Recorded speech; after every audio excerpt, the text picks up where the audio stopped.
Breaking news: the story of 36-year dedicated Royal Enfield dealer Royal Automobiles Bhubaneswar, the Royal Enfield staff Sangram Sahu, Kaushik Basu Zonal Manager Victor Ostaasm and Sagrika CRM Bidhan Roy conspiracy story also sent as executive a silence.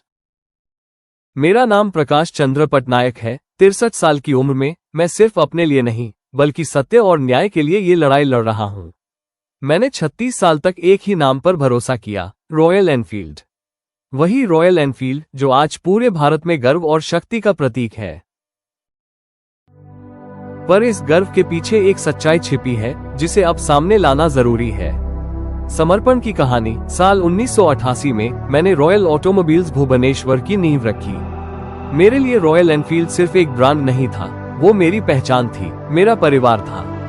3 दशकों तक मैंने इस company के लिए दिन रात मेहनत की, कभी भी ब्रांड की छवि को धूमिल नहीं होने दिया। लेकिन जब ईमानदारी से काम करने वाला इंसान सिस्टम से सच्चाई मांगता है तो वही सिस्टम उसके खिलाफ खड़ा हो जाता है।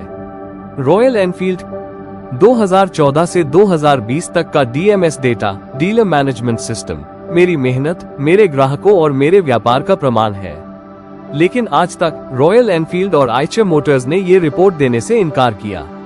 मैंने 2 बार RTI Form -1 form of application for seeking information under the right to information act 20,005 से आग्रह किया और RTI ने 2 बार रॉयल एनफील्ड को आधिकारिक रूप से आदेश भेजा कि DMS रिपोर्ट प्रस्तुत करे, पर कंपनी ने कोई जवाब नहीं दिया। षड्यंत्र और अपमान, ये सिर्फ डेटा की बात नहीं थी, ये विश्वासघात की कहानी थी। रॉयल एनफील्ड के कुछ अधिकारियों ने मेरे खिलाफ षड्यंत्र रचा। उनमें शामिल थे Shri Sangram Sahu, dealer development manager, Shri Kaushik Basu, zonal manager, service east, Shri Bidhan Roy, accounts manager, Shri Victor ओस्टा और Shrimati Sagarika, CRM Royal Enfield. इन सबके खिलाफ मेरे द्वारा दर्ज की गई शिकायतें भुवनेश्वर की निचली अदालत में पहुंची। वहां की प्रारंभिक जांच में इन सभी को दोषी पाया गया। आज भी मामला न्याय की प्रक्रिया में है, लेकिन सच्चाई अब सबके सामने है। RTI और इंसाफ की यात्रा। म्यूजिक। मैंने हार नहीं मानी। मैंने हर दस्तावेज के साथ RTI आवेदन दायर किया, पोस्टल ऑर्डर जमा किए, सभी रिपोर्टें भेजी competition commission of India, CCI, RBI, ministry of finance और MSME मंत्रालय को। मैंने प्रधानमंत्री कार्यालय तक सभी प्रमाण भेजे, क्योंकि यह सिर्फ मेरी नहीं बल्कि हर भारतीय उद्यमी की लड़ाई है जो अपने ब्रांड पर भरोसा करता है और बदले में अपमान पाता है। स्वास्थ्य और हौसला। इस पूरी लड़ाई में मेरा स्वास्थ्य भी बिगड़ गया।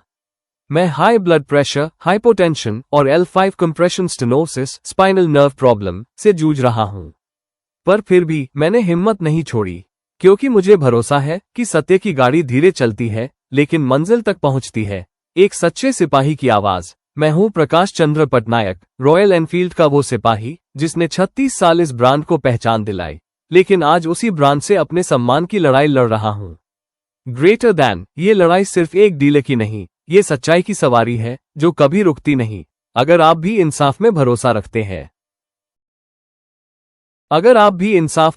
रखते हैं, तो इस वीडियो को शेयर कीजिए ताकि सच्चाई की आवाज पूरे देश greater than bell like, share, subscribe, #Justice for Prakash Patnaik, speech balloon, truth on 2 wheels, Royal Enfield justice story.